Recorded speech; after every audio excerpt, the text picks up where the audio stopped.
In today's video, I'm going to teach you how to make matching questions in Google Forms.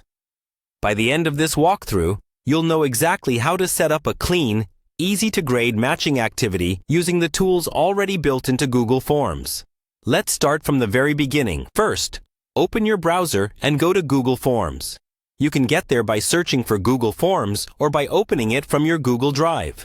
Once you're on the main Forms page, create a new blank form. This gives you a fresh canvas to build your quiz or worksheet. At the top, give your form a clear title, like Matching Quiz, or whatever fits your topic.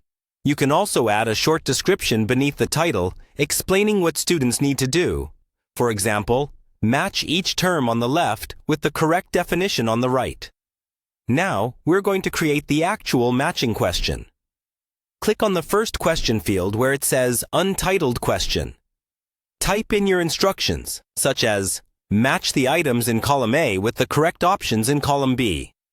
This helps learners understand exactly what they're expected to do. Next, change the question type.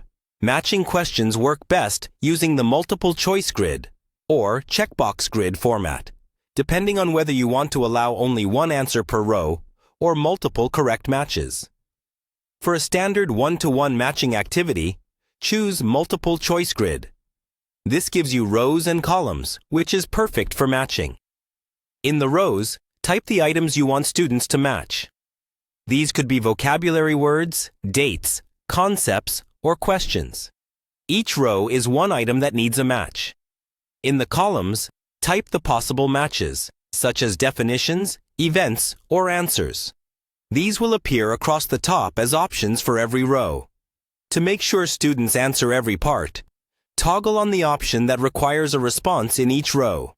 This prevents them from skipping any matches.